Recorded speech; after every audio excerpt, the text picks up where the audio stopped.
আপনি দেখছেন Padma news 24.com এর রাত 8:30টার বিশেষ বুলেটিন ফ্ল্যাশ নিউজ। সাথে আছি আমি সুনাইনা নিঝুম। facebook.com/পদ্মা নিউজ 24 পেজ ফলো করে আমাদের সাথেই থাকুন।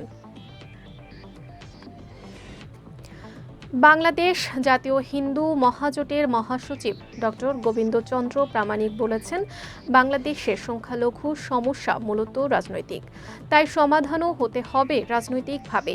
আওয়ামী লীগ এখনও বাংলাদেশের ধর্মীয় সংখ্যালঘুদের রাজনৈতিক ঢাল হিসেবে ব্যবহার করে দেশকে অস্থিতিশীল করার চেষ্টা করছে। শনিবার সংবাদ সম্মেলনে তিনি এসব কথা বলেন।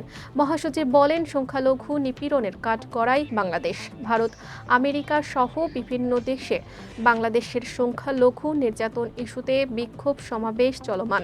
সংখ্যালঘু নির্যাতন ইস্যুতে সারা বিশ্বে নিন্দার ঝড় বইছে।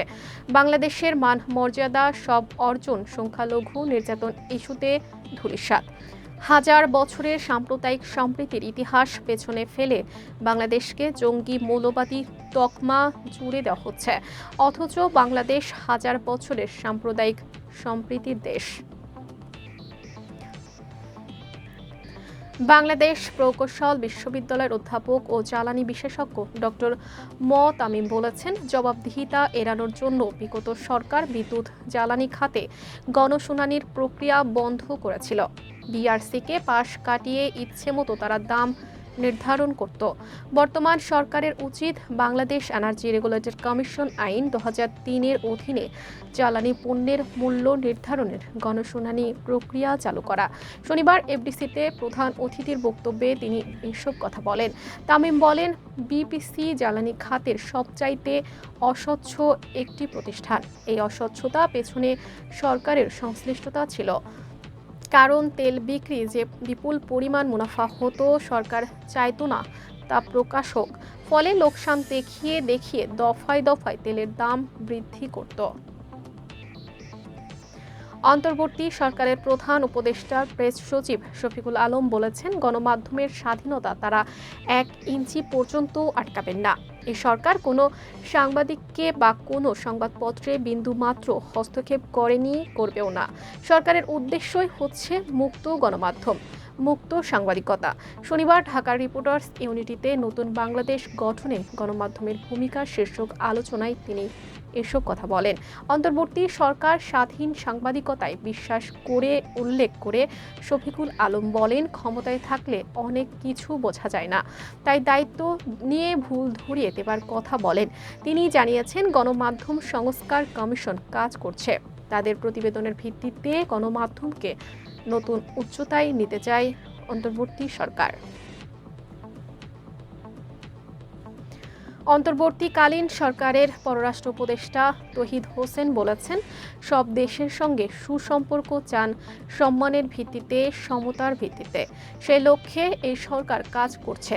তিনি বলেন, ভারতকে স্পষ্ট বার্তা দিয়েছেন, বাংলাদেশ ভালো সম্পর্ক চায়, তবে সেটা দুপক্ষেরই সমান স্বার্থের ভিত্তিতে। শনিবার দুপুরে নরসিংদীর বেলাব উপজেলার সম্মেলন কক্ষে উপজেলার পর্যায়ের সব কর্মকর্তা ও সুধীজনদের সঙ্গে মতবিনিময় সভায় তিনি এসব কথা বলেন। পররাষ্ট্র উপদেষ্টা বলেন, ছাত্র জনতার আন্দোলনে একটি বিশেষ পরিস্থিতিতে তাদের দায়িত্ব দেওয়া হয়েছে। বিশেষ কিছু সংস্কার শেষে সুষ্ঠু নিরপেক্ষ নির্বাচনের মাধ্যমে রাজনীতিবিদদের হাতে ক্ষমতা দিয়ে তারা সরে যাবেন, তারা দেশ চালাবেন। বিএনপির মহাসচিব মির্জা ফখরুল ইসলাম আলমগীর বলেন, আওয়ামী লীগ গণতন্ত্র হত্যা ও গণহত্যা করেছে বলেই বুদ্ধিজীবী দিবসও তারা জনবিচ্ছিন্ন। শনিবার ঢাকার মিরপুরে শহীদ বুদ্ধিজীবী স্মৃতিসৌধে জাতির শ্রেষ্ঠ সন্তানদের প্রতি শ্রদ্ধা নিবেদন শেষে তিনি এসব কথা বলেন। ফখরুল বলেন, 1971 সালের এই দিনে বিজয়ের পূর্ব মুহূর্তে পাক হানাদার বাহিনী বাংলাদেশের প্রথিতযশা সাংবাদিক, বুদ্ধিজীবী, অধ্যাপক, বৈজ্ঞানিক এবং সুশীল সমাজের বিশিষ্ট ব্যক্তিদের তুলে নিয়ে গিয়ে হত্যা করে।